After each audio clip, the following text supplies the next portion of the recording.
भागलपुर जिले में एक ऐसा मामला सामने आया है जिसने न सिर्फ आम लोगों को बल्कि प्रशासन को भी हैरत में डाल दिया। यहाँ सरकारी कागजों में एक महिला को मौत के 9 साल बाद जिंदा कर दिया गया और वजह बनी उसकी कीमती जमीन। मामला भागलपुर सदर अंचल क्षेत्र का है, जहाँ बेबी शेख उर्फ रुखसार निशा, जिनकी मौत 6 अप्रैल 2015 को हो चुकी थी, उन्हें वर्ष 2024 में राजस्व रिकॉर्ड में जीवित दिखाते हुए उनकी जमीन का नामांतरण कर दिया गया। हैरानी की बात यह है कि मृतका का मृत्यु प्रमाण पत्र नगर निगम के रिकॉर्ड में भी पहले से मौजूद है। जानकारी के मुताबिक नामांतरण की यह पूरी प्रक्रिया फर्जी शपथ पत्र के सहारे की गई। बताया जा रहा है कि मृतका के पति मोहम्मद शरफुद्दीन की भी पहले ही मौत हो चुकी थी। नियमों के अनुसार जमीन उनके वैध उत्तराधिकारी के नाम होनी चाहिए थी, लेकिन यहाँ नियमों को दरकिनार कर जमीन हड़पने की साजिश रची गई। मामले का खुलासा तब हुआ जब जमीन को लेकर विवाद खड़ा हुआ और दस्तावेजों की जांच शुरू हुई। जांच में सामने आया कि किसी अन्य व्यक्ति के नाम से झूठा शपथ पत्र बनाकर नामांतरण कराया गया। मामले की गंभीरता को देखते हुए सदर एसडीएम विकास कुमार ने तुरंत संज्ञान लिया।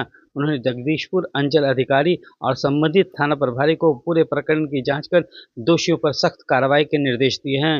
एसडीएम ने 2 टूक में कहा है कि इस तरह के मामलों को किसी भी स्तर पर मिलीभगत बर्दाश्त नहीं की जाएगी। प्रशासनिक जांच में यह आशंका भी गहराती जा रही है कि यह फर्जीवाड़ा किसी एक व्यक्ति का नहीं बल्कि एक संगठित गिरोह का काम हो सकता है।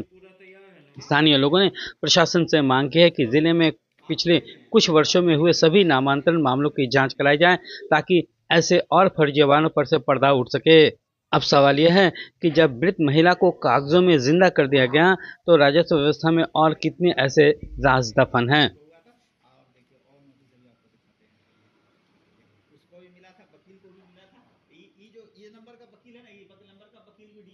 देखिए, हम 2022 से चक्कर लगा रहे हैं। दरअसल गनीचक में हमारी पत्नी के नाम से एक लगभग आधा कट्ठे का एक प्लॉट है।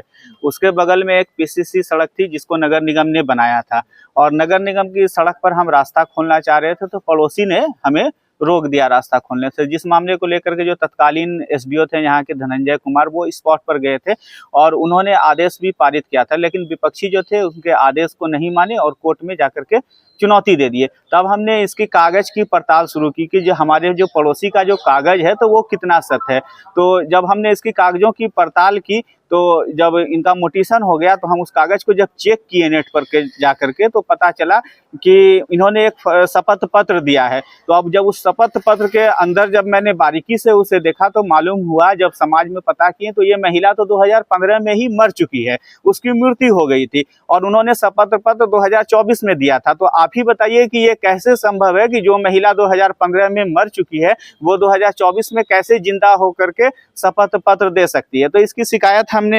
18/12 को यहाँ के जो एसडीएम है विकास कुमार जी, हमने उनसे की। तो सर ने तो फौरन जो है तो इस पर संज्ञान लिया और जांच कराया। तो जांच जब यहाँ से अभिलेख का मिलान हुआ तो वो पूरी तरह से फर्जी निकला यह मामला। और सर ने कहा है, आज भी मैं उनसे सर से मिलने के लिए आया हूँ कि सर इस मामले में क्या हुआ। तो सर ने भरोसा दिलाया है कि कार्रवाई इस पर निश्चित रूप से होगी और अंचलाधिकारी और मुजाहिदपुर थाना को मामला भेज दिया। प्राप्त हुई थी किन्हीं आवेदक के माध्यम से कि फोर्ज डॉक्यूमेंट्स के आधार पर दाखिल खारिज कराने का कार्य किया गया है।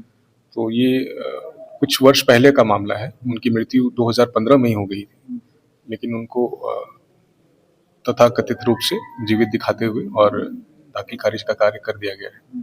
तो ऐसे अन्य भी मामले हो सकते हैं और इस तरह की शिकायतें आती रहती हैं।